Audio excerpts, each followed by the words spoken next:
আসসালামু আলাইকুম। Technique easy এডুকেশনের পক্ষ থেকে নবম দশম শ্রেণীর শিক্ষার্থীদের জানাচ্ছি শুভেচ্ছা। আজকে আমরা পৌষ্টিক গ্রন্থি রিলেটেড কিছু এমসিকিউ তোমাদের সাথে আলোচনা করব। পৌষ্টিক গ্রন্থি কি জিনিস?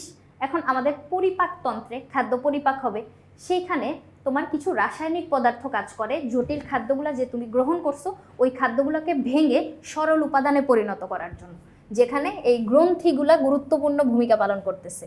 এখন পরিপাক আমাদের দুই ধরনের, একটা হচ্ছে তোমার যান্ত্রিক পরিপাক, আরেকটা হচ্ছে আমাদের রাসায়নিক পরিপাক। যান্ত্রিক পরিপাক হচ্ছে মুখের ভিতরে যেটা যন্ত্র হিসেবে কাজ করে দাঁতগুলো আমাদের খাদ্যগুলোকে ভেঙে ক্ষুদ্র ক্ষুদ্র কণায় পরিণত করে।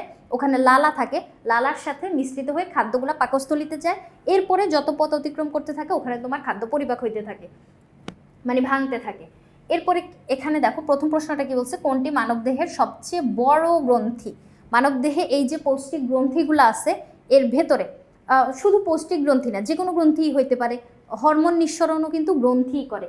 সেক্ষেত্রে সবচেয়ে বড় গ্রন্থি কোনটা এটা জিজ্ঞেস করছে। সবচেয়ে বড় গ্রন্থি হচ্ছে আমাদের যকৃৎ। যেটা যকৃৎ হচ্ছে সবচেয়ে বড় গ্রন্থি। এখন তোমার জানতে মন চাইতেই পারে যে সবচেয়ে বড় যদি যকৃৎ হয় সবচেয়ে ছোট কোনটা? সবচেয়ে ছোট হচ্ছে আমাদের মস্তিষ্কের পেছনে পিটুইটারি গ্রন্থি আছে। ওই পিটুইটারি গ্রন্থি থেকে বিভিন্ন ধরনের হরমোন নিঃসৃত হয়। ও হচ্ছে মানবদেহের সবচেয়ে ক্ষুদ্রতম যে গ্রন্থিটা। তাহলে বড়টা হচ্ছে যকৃৎ, ছোটটা হচ্ছে পিটুইটারি। এরপরে দেখো অগ্নাশয়। অগ্নাশয়ও এক ধরনের গ্রন্থি আমরা বলতে পারি, কিন্তু এই অগ্নাশয় হচ্ছে মিশ্র গ্রন্থি। কি জন্য? কারণ এটা হরমোনও নিঃসরণ করে আবার এনজাইমও নিঃসরণ করে, যার জন্য অগ্নাশয়কে আমরা মিশ্র গ্রন্থি বলি। লালা গ্রন্থি দেখো, আমাদের দেহে 6টা বা 3 জোড়া লালা গ্রন্থি আছে। 3 জোড়া লালা গ্রন্থি আছে। এই যে 2 কানের নিচে 2টা, জিহ্বার নিচে এবং চোয়ালের নিচে, এই যে 6টা বা 3 জোড়া লালা গ্রন্থি, এগুলা কি করতেছে? আমাদের খাদ্যকে পিচ্ছিল করতেছে এবং শর্করার কিছুটা পরিপাক কিন্তু টায়ালিন লালা ভিতর থাকে। আমরা জানি টায়ালিন, মল্টোজ, তারপর হচ্ছে তোমার স্যালিভারি অ্যামাইলেজ, এইগুলোর ভিতরে যেই টায়ালিনটা ওইটা আমাদের শর্করাকে কিছুটা ভেঙে দিচ্ছে বা পরিপাক করে দিচ্ছে। এরপরে গ্যাস্ট্রিক গ্রন্থি। গ্যাস্ট্রিক গ্রন্থি হচ্ছে পাকস্থলীর যে গ্রন্থি, এই যে পাকস্থলীর গ্রন্থিটাই হচ্ছে আমাদের গ্যাস্ট্রিক গ্রন্থি। পাকস্থলীর পরেই হচ্ছে আমাদের ক্ষুদ্রান্ত্র শুরু হয়। এরপরের প্রশ্নটায় যাই, দেখো তো কি বলছে।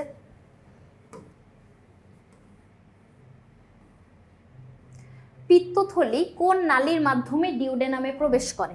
এখন ডিউডেনাম আবার কি জিনিস? পিত্তথলি কোন নালীর মাধ্যমে ডিউডেনামে প্রবেশ করে? ডিউডেনাম হচ্ছে তোমার এই যে পাকস্থলীর শেষে দিয়ে এরকম যে একটা ভাঁজ দেখতে পাচ্ছ, এই ভাঁজটা হচ্ছে ডিউডেনাম। এইদিকে এরকম আরেকটা ভাঁজ থাকে, ওইটা হচ্ছে জেজুনাম। ডিউডেনাম, জেজুনাম, এরপরে ছোট ছোট আরও প্যাচ থাকে, ওগুলাকে আমরা বলবো হচ্ছে ইলিয়াম। কিভাবে মনে রাখবা? ডি জে ইলিয়াস মনে রাখবা, ডি জে ইলিয়াস। তাহলে ডিউডেনাম, জেজুনাম, ইলিয়াম, এই 3টা হচ্ছে আমাদের ক্ষুদ্রান্ত্রের অংশ। ডিউডেনাম, জেজুনাম, ইলিয়াম, এই 3টা হচ্ছে আমাদের ক্ষুদ্রান্ত্রের অংশ। এখন দেখো আমি তোমাকে একটা চিত্র দেখাই। এই চিত্রটা পাকস্থলী, যকৃৎ এবং পিত্তথলি, অগ্নাশয় সবকিছু তোমাদের বইয়েরই একটা চিত্র। এবার চিত্রটার দিকে একটু ঠিক করে তাকাও তো। দেখো পাকস্থলীর শেষে যে ভাঁজটা, এই যে ভাঁজটা, এটাকে আমরা কি বলতেছি? ডিউডেনাম বললাম না মাত্র? এই যে ভাঁজটা হচ্ছে ডিউডেনাম। এখন ডিউডেনামে এই যে পিত্তথলি হচ্ছে গাঢ় সবুজ যে থলির মতো অংশটা, এটা হচ্ছে পিত্তথলি। এখন দেখো তো পিত্তথলির থেকে পিত্তরসটা এখানে আসতেছে কিভাবে? যকৃৎ থেকে একটা নালী এখান পর্যন্ত আসছে, ডিউডেনাম পর্যন্ত। এরপরে আরেকটা নালী এই অগ্নাশয়ের ভেতর থেকে আসছে, দুইটা মিশ্রিত হয়ে এই ডিউডেনামে এসে উন্মুক্ত হইল। তাহলে তুমি বুঝতে পারতেছো এই যে পিত্তরস এবং অগ্নাশয় থেকে যে রসগুলা, ওগুলা এই নালীর মাধ্যমে এখানে এসে খাদ্যকে পরিপাক করবে। তাহলে এই যে ডিউডেনামে এসে মুক্ত হইল কিভাবে? যকৃৎ অগ্নাশয় যে নালীটা, ওই নালীর মাধ্যমে। এই জায়গাটায় দেখো এবার পিত্তথলি কোন নালীর মাধ্যমে ডিউডেনামে প্রবেশ করেছে? যকৃৎ অগ্নাশয় যে নালীটা, ওই নালীর মাধ্যমে। এখন দেখো গ্লুকাগন নিঃসরণে কোন গ্রন্থি কাজ করে? গ্লুকাগন এবং ইনসুলিন এই 2টা হরমোন নিঃসরণ করে হচ্ছে আমাদের অগ্নাশয়। এই যে পাকস্থলীর নিচে দিয়ে পাতার মতো একটা অংশ দেখলা না, এই যে পাকস্থলীর নিচে দিয়ে পাতার মতো এই অংশটা, এটা হচ্ছে অগ্নাশয়। অগ্নাশয়কে আমি একটু আগে কি বলছিলাম? আগের প্রশ্নটাতে মিশ্র গ্রন্থি বলছিলাম না? মিশ্র গ্রন্থি বলার কারণ হচ্ছে ও এনজাইমও নিঃসরণ করে, হরমোনও নিঃসরণ করে। এখন ও যে হরমোনগুলো নিঃসরণ করে, হরমোন 2টা হচ্ছে আমাদের ইনসুলিন এবং গ্লুকাগন। তাহলে কে নিঃসরণ করতেছে এই 2টা হরমোন? এই দুইটা হরমোন নিঃসরণ করতেছে হচ্ছে অগ্নাশয়। ওদের কাজ কি? রক্তে যদি গ্লুকোজের পরিমাণ খুব বেশি বেড়ে যায় সেক্ষেত্রে গ্লুকোজের পরিমাণ বাড়াবে, মানে কমাবে। যদি গ্লুকোজের পরিমাণ কমে যায় সেক্ষেত্রে বাড়াবে, মানে লেভেলটা ঠিক রাখবে আর কি। তাহলে গ্লুকাগন নিঃসরণ করতেছে কোন গ্রন্থিটা? অগ্নাশয় গ্রন্থি। এরপরে গ্যাস্ট্রিক গ্রন্থি কি করে? হাইড্রোক্লোরিক অ্যাসিড নিঃসরণ করে। যকৃৎ কি করে? পিত্তরস তৈরি করে, ইউরিয়া তৈরি করে। এই কাজগুলো আমরা যকৃতের ক্ষেত্রে দেখতে পাই। আর আন্ত্রিক, অন্ত্র বলতে বোঝায় ক্ষুদ্রান্ত্র বৃহদান্ত্র দুইটাকেই বোঝাচ্ছে। ইউরিয়া, ইউরিক অ্যাসিড, অ্যামোনিয়া কোনটিতে তৈরি হয়? এই যে ইউরিয়া, ইউরিক অ্যাসিড, অ্যামোনিয়া এগুলো হচ্ছে নাইট্রোজেন ঘটিত বর্জ্য পদার্থ। এই বর্জ্য পদার্থগুলা তৈরি হয় হচ্ছে আমাদের যকৃতে। মেইনলি ইউরিয়া যকৃতে তৈরি হয়, কিন্তু বৃক্কে গিয়ে ওইটা ছাকন ঘটে। তাহলে তৈরি কোথায় হয় যদি জিজ্ঞেস করে, যদি তৈরি জিজ্ঞেস করে সেক্ষেত্রে আমরা যকৃৎ তাকাবো। আর যদি বলে ছাকন হয় কোথায় বা এটার পরিশুদ্ধকরণ কোথায় হয় তখন বলবো বৃক্কে। বুঝতে পারছো? এই জায়গাটা কিন্তু খুবই কনফিউজিং। ইউরিয়া, ইউরিক অ্যাসিড দেখলেই বাচ্চারা মনে করে যে না এটা মূত্রের উপাদান, মূত্র তৈরি করে বৃক্ক, তখন বৃক্ক দাগা দেয় না। কিন্তু এই জায়গায় খেয়াল রাখা লাগবে এটা তৈরি হচ্ছে কোথায়? তৈরি হচ্ছে যকৃতে, তারপরে কিডনিতে যাচ্ছে ছাকন হওয়ার জন্য। তাহলে ইউরিয়া, ইউরিক অ্যাসিড আমাদের যকৃতে তৈরি হচ্ছে। এরপরে আসো নিচের কোনটি মিশ্র গ্রন্থি? এই যে একটু আগেই আমি বলছি মিশ্র গ্রন্থি হচ্ছে আমাদের যকৃৎ। কি জন্য? হরমোনও নিঃসরণ করে, এনজাইমও নিঃসরণ করে। একই সাথে বহিখরা এবং অন্তঃক্ষরা এবং বহিখরা গ্রন্থির কাজ যদি আমি বলি, বহিখরা কি করে? এনজাইম নিঃসরণ করে, এনজাইম। এবং অন্তঃক্ষরা কি করে? হরমোন নিঃসরণ করে। হরমোন এবং এনজাইম নিঃসরণ করে দেখে এটাকে মিশ্র গ্রন্থি বলে। এরপরে দেখো মানবদেহের মিশ্র গ্রন্থি নিঃসরণ করে কোনটি? পরের প্রশ্নটা দেখো, মিশ্র গ্রন্থি কোনটা নিঃসরণ করে এটা জিজ্ঞেস করছে। মিশ্র গ্রন্থি কোনটা? মিশ্র গ্রন্থি হচ্ছে এই যে অগ্নাশয়টা। অগ্নাশয় কি তোমার টিএইচএস হরমোন নিঃসরণ করে? টিএইচএস এর ফুল ফর্ম যদি আমি বলি এটা হচ্ছে থাইরয়েড স্টিমুলেটিং হরমোন। টিতে থাইরয়েড, এসতে স্টিমুলেটিং, এই যে হরমোন, এই থাইরয়েড স্টিমুলেটিং হরমোন কিন্তু অগ্নাশয় করতেছে না। এরপরে দেখো টায়ালিন, এটা থাকে আমাদের লালাতে।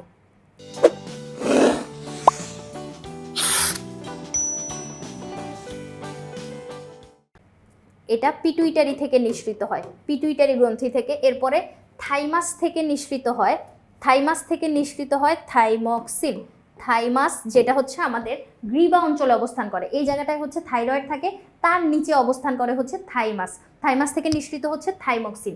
অ্যামাইলেজ দেখো, অ্যামাইলেজ, তারপরে ট্রিপসিন, অ্যামাইলেজ, ট্রিপসিন এবং লাইপেজ, এই তিনটা এনজাইম নিঃসরণ করে হচ্ছে অগ্নাশয়। তাহলে মিশ্র গ্রন্থি মানে অগ্নাশয়, অগ্নাশয়ের এই জায়গায় অ্যামাইলেজ নিঃসরণ করতেছে। যদি অ্যামাইলেজ না দিয়ে ট্রিপসিন বলে দিত তাহলে আমি ট্রিপসিন দাগাইতাম, যদি এই দুইটা না বলে লাইপেজ বলে দিত তখন আমি লাইপেজ দাগাইতাম। কারণ এই অ্যামাইলেজ, ট্রিপসিন, লাইপেজ এই তিনটা এনজাইমই এই মিশ্র গ্রন্থি বা অগ্নাশয় নিঃসরণ করতেছে। অগ্নাশয় রসে থাকে কি কি থাকে দেখো তো? লাইপেজ থাকে, হ্যাঁ আমি একটু আগেই বলছি। এরপরে অ্যামাইলেজ থাকে, হ্যাঁ এই যে অ্যামাইলেজ। আর কি থাকে? মল্টেস থাকে না, মল্টেস কিন্তু অগ্নাশয় রসে থাকে না। তাহলে 1 আর 2 নাম্বারটা আমরা এখানে সঠিক বলতে পারতেছি। এরপরে আসো যকৃৎ রসের উপাদান কোনটি? যকৃৎ রস, রস যদি বলে দেয় সেক্ষেত্রে পানি তো মাস্ট থাকবেই। কোলেস্টেরল, কোলেস্টেরলও কিন্তু যকৃতের উপাদান, যেটা তোমার যদি অনেক বেশি পরিমাণে জমা হয় সেক্ষেত্রে কিন্তু আমরা পিত্তে পাথর হইতে দেখি। ওই যকৃৎ রসে কোলেস্টেরলটাও থাকে, পিত্ত লবণটাও থাকে। সেক্ষেত্রে আমরা কি বলতে পারতেছি? সবগুলাই এই জায়গাটায় সঠিক। এরপরের প্রশ্নটা দেখো, একটা চিত্র দেওয়া আছে তাই না? এই যে চিত্রটা দেখেই আমরা বুঝতে পারতেছি এটা হচ্ছে পাকস্থলী। বি যে জায়গাটা চিহ্নিত করছে এটা হচ্ছে আমার পাকস্থলী। তারপরে এটার নিচে পাতার মতো একটা অংশ, এটা কি? এটা হচ্ছে আমার অগ্নাশয়, অগ্নাশয়। তাহলে পাকস্থলী আর অগ্নাশয় আমি বুঝতে পারলাম। এবার এই অংশের কাজ জিজ্ঞেস করছে, এই অংশ হচ্ছে আমার অগ্নাশয়। অগ্নাশয়ের কাজ কি? লালা তৈরি করা না, এটা তো লালা গ্রন্থির কাজ। এরপরে পিত্তরস তৈরি করা না, পিত্তরস তৈরি করা হচ্ছে যকৃতের কাজ, যকৃৎ পিত্তরস তৈরি করে। জীবাণু ধ্বংস করা না, জীবাণু ধ্বংস কিন্তু আমাদের হোয়াইট ব্লাড সেলগুলা করে, শ্বেত রক্তকণিকা। ইনসুলিন নিঃসরণ করা, ইয়েস আমি একটু আগে বলছিলাম না যে অগ্নাশয় 2টা হরমোন নিঃসরণ করে, ইনসুলিন আর গ্লুকাগন। এই যে ইনসুলিন, এটা নিঃসরণ করতেছে কে? এই অগ্নাশয় কিন্তু করতেছে। তাহলে এটা আমরা বলতে পারছি। ইনসুলিন না বলে যদি গ্লুকাগন বলে দিত সেক্ষেত্রে আমরা এই গ্লুকাগনটা দাগাইতাম। এরপরে দেখো চিত্রে বি অংশের অন্তঃগাত্র, বি অংশ কি? পাকস্থলী। পাকস্থলীর ভেতরের যে প্রাচীরটা, ভেতরের যে গাত্রটা, ওইটা কি তোমার পাতলা হয়? না, পাতলা হয় না। কিন্তু এটা কি তোমার ভিলাইযুক্ত হয়? ভিলাই কি দেখো এরকম আঙ্গুলের মতো অভিক্ষেপ, এগুলো আমরা দেখতে পাই হচ্ছে অন্ত্রে, কিন্তু পাকস্থলীর প্রাচীরে দেখতে পাই না। এরপরে দেখো গহ্বরযুক্ত। গহ্বর মানে হচ্ছে ফাঁকা জায়গা। পাকস্থলীর প্রাচীরে, পাকস্থলীর ভেতরে ফাঁকা জায়গা আছে, কিন্তু প্রাচীরে গহ্বর আমরা বলতে পারি না, প্রাচীরে এই গহ্বর থাকে না। এরপরে পুরু এবং পেশিবহুল। হ্যাঁ, পাকস্থলীর প্রাচীর কিন্তু কিছুটা পুরু হয় এবং পেশিবহুল হয়। কি জন্য? যার কারণেই কিন্তু তোমার হাইড্রোক্লোরিক অ্যাসিড এখানে কোনো ক্ষতি করতে পারে না। এরপরে দেখো আরেকটা চিত্র দেওয়া আছে, যেখানে আমরা বি দেখতে পাচ্ছি পাকস্থলী, পাকস্থলী। সি দেখতে পাচ্ছি আমার অগ্নাশয়, অগ্নাশয়। ডি অংশটা দেখতে পাচ্ছি ডিউডেনাম, মানে ক্ষুদ্রান্ত্র শুরু হয়েছে এই জায়গা থেকে, ক্ষুদ্রান্ত্র বলতে পারি বা ডিউডেনাম, যেটাই বলো। তারপরে এ হচ্ছে কি যকৃৎ। তাহলে উদ্দীপকটা, চিত্রটা বুঝতে পারার পরে এই জায়গায় প্রশ্ন কি বলছে দেখো তো। উদ্দীপকে কোন অঙ্গ থেকে ইনসুলিন ক্ষরিত হয়? ইনসুলিন আর গ্লুকাগন কে ক্ষরণ করে? ইনসুলিন আর গ্লুকাগন ক্ষরণ করে হচ্ছে আমাদের অগ্নাশয়। অগ্নাশয় কাকে চিহ্নিত করছে? সি। সি হচ্ছে আমাদের ইনসুলিন ক্ষরণ করে, সি, এই যে এই জায়গাটা। এরপরে উদ্দীপক সম্পর্কে সঠিক তথ্য হলো বি অঙ্গে পেপসিনোজেন এনজাইম ক্ষরিত হয়। বি অঙ্গটা কি ছিল আমার? দেখো তো, বি অঙ্গটা ছিল হচ্ছে আমার পাকস্থলী। পাকস্থলী থেকে পেপসিনোজেন এনজাইম ক্ষরিত হয়। এ অঙ্গটা লিপিড পরিপাককারী এনজাইম ক্ষরণ করে। এরপরে দেখো উদ্দীপক সম্পর্কে সঠিক তথ্য। এখন আমরা দেখি বি অঙ্গে পেপসিনোজেন এনজাইম ক্ষরিত হয় কিনা। বি অঙ্গ আমাদের কি ছিল? বি ছিল হচ্ছে পাকস্থলী। পাকস্থলীতে পেপসিনোজেন এনজাইম ক্ষরিত হয়, এটা আমরা বলতে পারি। এরপরে এ অঙ্গ লিপিড পরিপাককারী এনজাইম ক্ষরণ করে। এখন এই অঙ্গটা কি ছিল? এ অঙ্গটা ছিল আমাদের যকৃৎ। যকৃৎ কিন্তু লিপিড পরিপাককারী এনজাইম ক্ষরণ করে না। কারণ কি? আমি তোমাকে বলি, এই যে লিপিড পরিপাককারী যে এনজাইমটা, লিপিড পরিপাক বলে দিছে না, লিপিড পরিপাক করার জন্য আমাদের এনজাইম লাগে হচ্ছে লাইপেজ এনজাইমটা। লাইপেজ কি করতেছে? লিপিড পরিপাক করতেছে। এখন এই যে লাইপেজ, এটা নিঃসরণ করে হচ্ছে আমাদের অগ্নাশয়। সেক্ষেত্রে এই অংশটা মানে হচ্ছে যকৃৎ।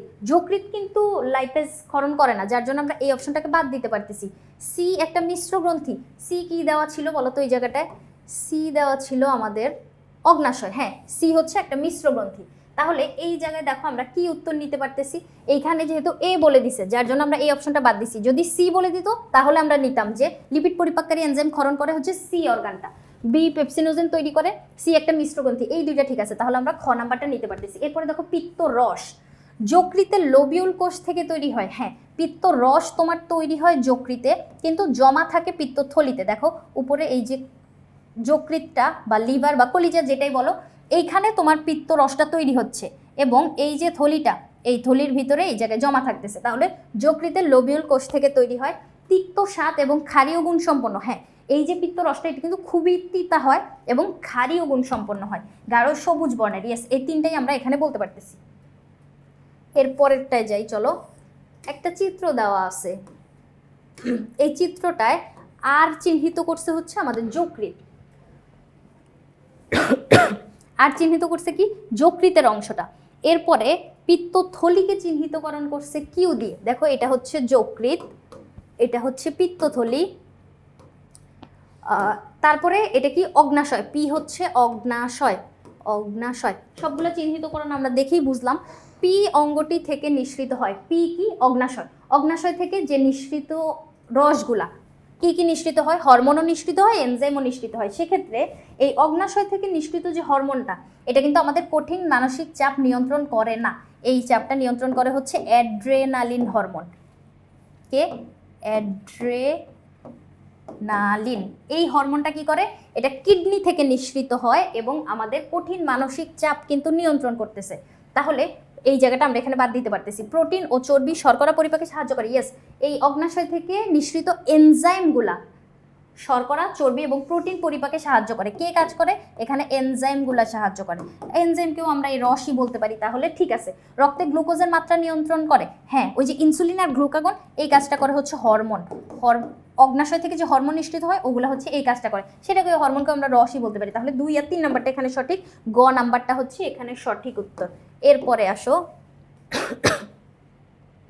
এখন বলছে আর মানবদেহের আর কি ছিল, আর হচ্ছে আমাদের যকৃৎ চিহ্নিতকরণ করা ছিল, তাই না? আর যে জায়গাটা দেখো কি চিহ্নিতকরণ করছে, যকৃৎ। তাহলে যকৃৎ কি মানবদেহের মাঝারি আকৃতির একটা গ্রন্থি? না, কিন্তু যকৃৎ হচ্ছে বড়, সবচেয়ে বড় আকৃতির গ্রন্থি। যকৃৎ থেকে নিঃসৃত রস গাঢ় সবুজ বর্ণের হয়। হ্যাঁ, ওই যে পিত্তরস নিঃসৃত হয়, পিত্তরস গাঢ় সবুজ বর্ণের, এর বর্ণ লাল। যকৃতের বর্ণ কিন্তু লাল না, লালচে খয়েরি। তারপরে পাকস্থলীর বাম পাশে অবস্থান করে। তুমি তাকাও, নিজেই তাকাও, এটা কি পাকস্থলীর বাম পাশে? চিত্রের ক্ষেত্রে এই যে অর্গানগুলা যেটা তোমার বাম পাশে অবস্থান করতেছে ওইটা আসলে আমাদের ডান পাশে। কি জন্য? এটাকে যদি তুমি তোমার এই যে পাকস্থলী আর যকৃৎ ভাবো, সেক্ষেত্রে এইদিকে ঘুরে দাঁড়াও, কোন দিকে অবস্থান করতেছে? এই যে ডান দিকে। তাহলে এটা হচ্ছে আমাদের বাম পাশে না, ডান পাশে অবস্থান করতেছে।